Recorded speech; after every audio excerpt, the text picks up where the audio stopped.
Hello friends, Heidi here from Rain Country. God is good all the time. And I'm back for another installment in our 5 Ways to Save series. And today is about 5 ways to save on beauty products. Now, to be honest, this is basically a reshoot of a video I did on natural beauty products, but I'm going to have a little bit more information in here. And for those who are new, this may be all new stuff to you. So let's get to it and I'll show you what I have. So starting off with mascara. This is the only thing I wear almost on a daily basis, and not even on a daily basis, but it's the one thing I have not fully been able to give up because I'm just so used to the mascara. It was the only thing I ever really liked wearing as a teenager anyway, and so I still do it. However, how do I save on mascara? Well, I haven't had to actually buy mascara in several years. And so what I've got here is all natural homemade mascara, and I love it. It is the best mascara I have ever worn personally. Now, it doesn't stay put as good as the waterproof mascara and all that I used to wear, but there's stuff in that waterproof mascara that is really not good for you. You shouldn't be using anyway, as with most store-bought mascaras. So this is 100% all natural, homemade, and I do have a recipe on this. I'll go ahead and link to it right up here, and I will have recipes and I'll do the same with any of these others. I may not think to point up to the corner, but again, don't forget to click on that eye. When you see that little eye pop up in there, if you want at any time, even at the end of the video, click on that. You'll see a drop down box that shows all the videos that I'm linking to so that you can go to it after this video is over. You don't have to stop in the middle. So anyway, really great product. I love this. This can also double as an eyeliner. Now me personally, I still need to get myself one of these tubes like this for the eyeliner. Before I can start doing that, I use a paintbrush. I've done it with a paintbrush, but it'd be so much easier just to have the tube. So you can buy these tubes online on Amazon. I'll go ahead and link to them both below. And again, one of these days I'll remember to buy that tube. So for now what I'm doing is I have an organic eyeliner that I bought. I stocked up on quite a bit of it years ago, and I really like it. It's a, I think, Physicians Formula. But once that's gone, I'll be resorting to just using this as my eyeliner.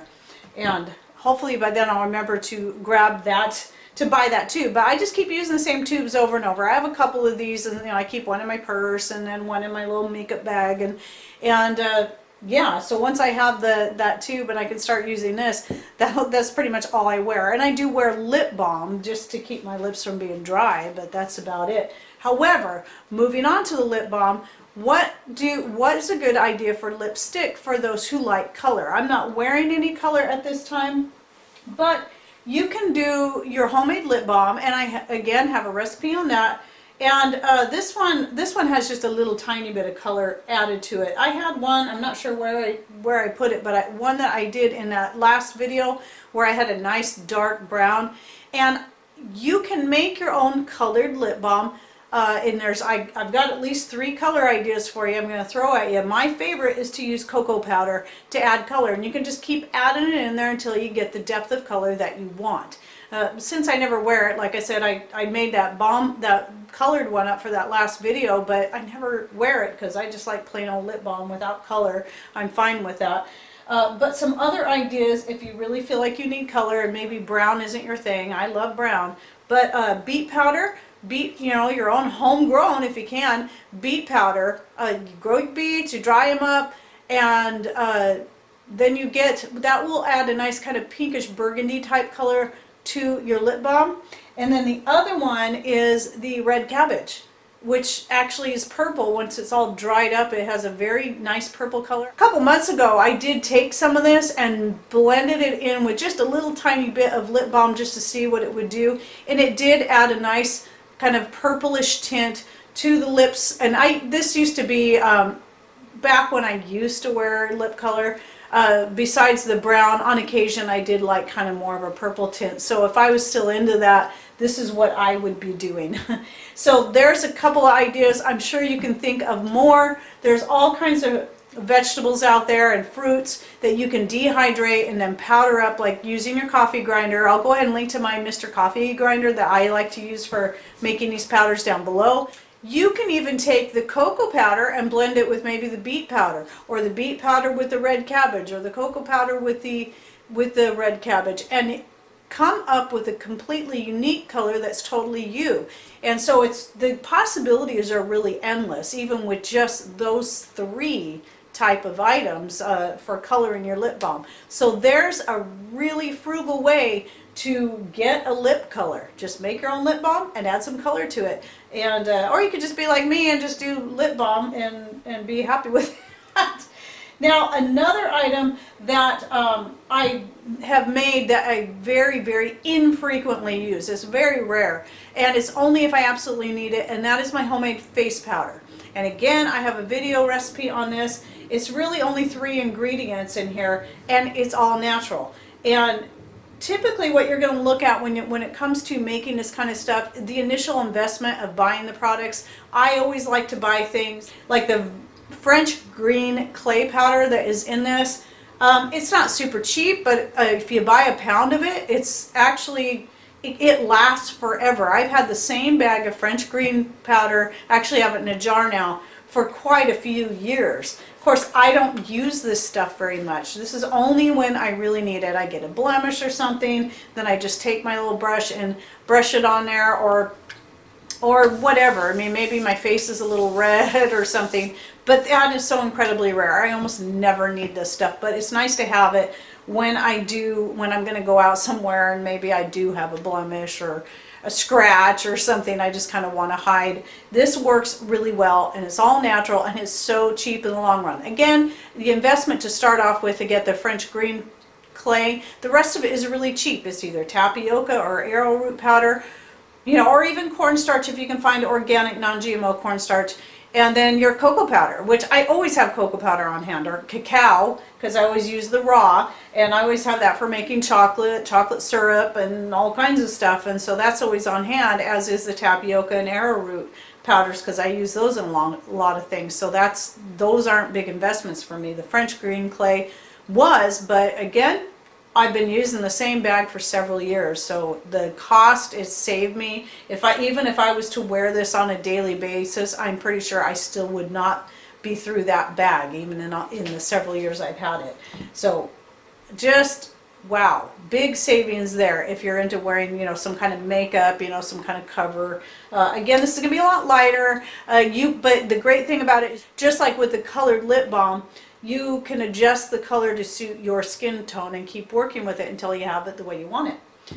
Okay, now the other item is hairspray. This is something I do wear probably, definitely more frequently than the face makeup, not as often as the mascara, but there are some days where I'm pulling my hair back and I got these wiry gray hairs that want to stick out all over the place. And sometimes I'll take the time, if I'm shooting a video, especially like today, and spray a little bit of this on. This is all natural, homemade. It's so incredibly cheap to make your own. I mean, incredibly cheap. And I've been working on this same hairspray bottle for probably a year. It lasts, I only need a little bit, and you can actually make this with stuff you have in your home right now, I pretty much can guarantee. And the addition of essential oils to it is clearly, like I said in the last video I did like this about personal care, and that one I was talking about the deodorant. Adding the essential oils really can just be fluff. It's not necessary. You can keep it down to just 3 ingredients even if you wanted to.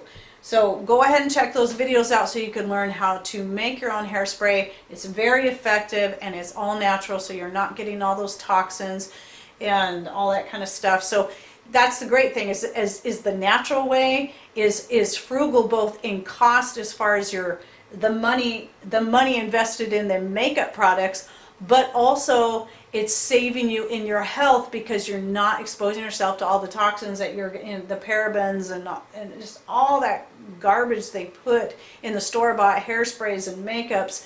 And so you're saving your health too. So, and you know, because you're saving your health, that's less doctor bills, so you're saving money that way too. Okay, the last thing is going to be perfume. That is the other thing I do like to wear occasionally. Again, probably about as often, maybe not even as often as a hairspray. And I just make my own blends, fragrance blends, using all natural essential oils. And yes, I like Now Foods. It has always been my favorite. I've tried more expensive brands. It's got to be up to you. Look into the company. Look seriously into the company. I've looked into the company as best as I can, and I've found them to be, I feel pretty good about it. But no matter what you read, you're still having to take a step of faith no matter what brand you choose. The only way you can be positive what you're getting is 100% natural and organic is if you're making it yourself. So just keep that in mind. But for me, Now Foods, I've been using them for probably 5-6 years, and they're the first essential oils I ever found, and the first ones I started using, and I've been happy with them all along the way. They've always worked great for me, no matter what it is I use it in. So for me, I like to use essential oils. I like to use them neat or straight as a perfume. Now, not everybody can do that. People are going to be far more sensitive. You may need to mix your oils with a carrier oil, like I would say olive oil, grapeseed oil, or avocado oil are some really great choices. Even a coconut oil would be great if you're wanting to make maybe more of a perfume that's like a, kind of like your lip balm, where it's more creamy rather than more liquid like this. But I keep this big bottle in the house. This is the one, this is orange and clove. My favorite scent, orange and clove. And I'll just dab a little bit of this on before I go anywhere, and then in my purse, I'll keep a little tiny bottle like this. I got these ones from Young Living. I love these little tiny bottles. They're perfect for carrying in your purse. I have one with my headache blend that I keep in my purse as well. And so it's really nice to have those on hand. Anyway, I wanted to go over some other combinations or ideas for fragrances that you may want to give a try. Whatever brand essential oil you use, again. So I'm just showing you, I've got the Now Foods, but here's the orange and clove, that I like to mix together. Ylang Ylang is a really nice fragrance. I really like this. You can even mix this one with a vanilla and get a kind of a sweeter scent to it. In fact, you can take a vanilla essential oil and mix it with any of these if you're wanting more of a that kind of more mild, more sweet fragrance. Rose Absolute is a good one. This the Ylang Ylang, this is 100%. This one, the Jasmine, is another good option. It is an absolute, which means it is blended. It's not 100% rose or 100% jasmine. Otherwise, it would be really, really expensive. However, I found the fragrance in it, and it is all natural. Just make sure if you're going Now Foods, you look into the Jasmine. Look for Jasmine Absolute. They do have one oil I've seen out there that is not, that does have synthetic, and it's their Jasmine fragrance oil. It has a synthetic ingredients, so stay away from that one. Double check, make sure you know what you're getting if you decide to go with Jasmine. I only got it for using in soap making and stuff. I'm not personally into wearing flowery type smells, but their Rose Absolute is amazing. I love the smell of that. And then another really good one is Geranium, which again, I got this more for making. I do have, though I rarely ever make this one, I do have another recipe for skin cream that I use geranium in. That just makes a really nice fragrance, and geranium is also really good for your skin. So that is an option there. And I'm sure, people who like lavender, they may want to consider using lavender. There's, again, the possibilities are endless. So if you're already into essential oils and you're already using them, consider coming up with your own blend that suits you. And again, be careful about using it like I do, using it straight. It may be too much for you. You may need to dilute it down with some good healthy oils, other oils to wear, and then again, just dab a little bit here and there, and I'll put a little bit on my wrist. Sometimes I'll put some behind my neck right here, and even take the extra and just kind of rub it into my hair. And I go into the store, those rare occasions we go to the store, and I'm wearing this, and it's kind of funny. I'm thinking, it's not that strong, and somebody's like, "Wow, it sure smells good in here. It smells like cloves," and I'm like, "That's me." Oh, okay. But anyway, yeah, that's what I do. I don't wear store-bought perfumes. Again, the store-bought perfumes, not only are they expensive, no matter where you're buying them, Even the cheapest ones are very expensive, but you're also spraying a lot of synthetic garbage onto your skin, and whatever you put on your skin gets into your bloodstream. So just remember that. Okay, well, I hope you enjoyed this video on 5 ways to save on beauty products. And if you have any ideas that you do and you'd like to share with us that you save, even if it's buying the beauty products and not making them yourself, what are some good brands that you like to buy that are all natural but also frugal? And you know, of course, some people just don't wear makeup at all, and that's good too. Also, don't forget to check out the rest of the videos in our series that I'm going to go ahead and link to right here at the end of this one, in the end card. It should show up by now, and you can check out all the other videos in this series, and we still have more to come. Okay, well, I hope you enjoyed this video and you learned something new. Thanks for watching. Take care, and God bless.